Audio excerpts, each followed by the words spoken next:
What's up with this internet shit? Scrapple TV.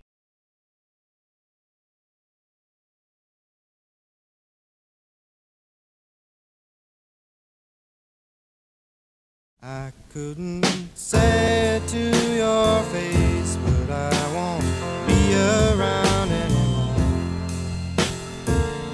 I couldn't say it to your face, but I won't be around anymore. I needed a place, so I walked in the door.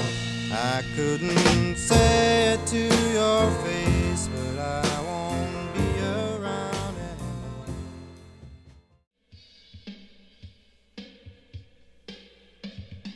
The thing I really like about street art is really kind of like the purest, most like democratic form of art. You don't have to get anyone's permission. No one has to know who you are. No one has to love your work. You don't have to like cater to some gallery owner. You're talking directly to people and putting your work into their lives. So you're putting it in their face on their daily commute, on their walk to lunch, when they're going to dinner. And sure, some people might not see it, but a lot of people do. So I think it offers artists some real freedom. You know, you don't have to pander anyone. You just have to do what you like. My name is Conrad. I am the creator of streetsdepartment.com, which is a blog that highlights street art, graffiti, and urban exploration in and around Philadelphia.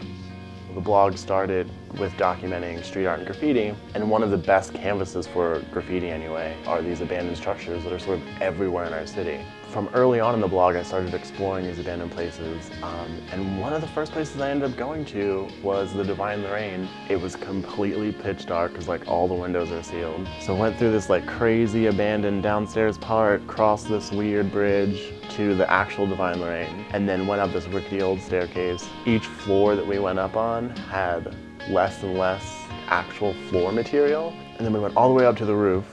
This whole time I'm like terrified. It's like one of those things where like you're so scared that you're just sort of numb and you're just kind of like, okay, this is happening. We get to the roof, we climb out, but the roof is slanted, and it was a rainy day, and I was wearing boat shoes. They kind of like quickly ran across to the other side, and I just kind of hunched down and got my camera out. My pants are soaking wet because I crawled on the roof. I was like really terrified. So that experience always stayed with me.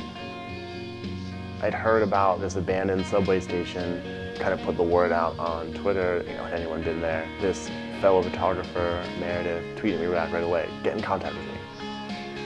So we met up at like 12:30 at night, because like the secret of doing it is that you have to go after the last train, otherwise you kind of put yourself in danger. So we waited for the last train to go by, walked up some tracks, lots of little rats. Trains are still going by in other tunnels, and you keep kind of looking back to figure out if one's coming down at you. And then when you get to the stations, the first station was just like full of really awesome graffiti that had been there, it seemed like for forever.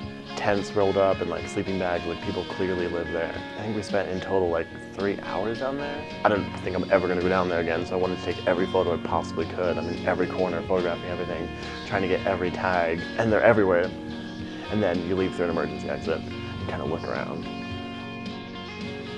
So the blog started with just me documenting what I saw walking around a lot. But it quickly evolved because there really wasn't a home for this sort of discussion about street art and graffiti or just documentation. A lot of artists really kind of reached out to me, hey Conrad, I just put up a wheat paste in this neighborhood, go check it out. And so I would go run over there and photograph it. And then that evolved into them just sending me photos.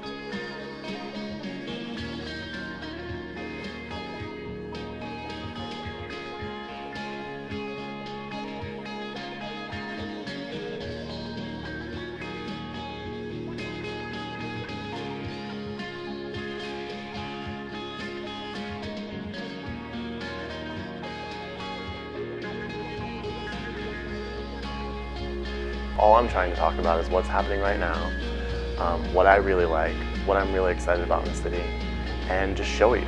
Whenever my heart starts to race, I know that something exciting is happening, and that sometimes that'll make a good photograph. So when I'm in the Divine Lorraine, and I'm like slipping on the roof, I know that, oh shit, this will make probably a really good shot because it looks dangerous and looks ridiculous, and my aunt's gonna comment on my Facebook page and say, why the fuck did you go up there? And she's probably right.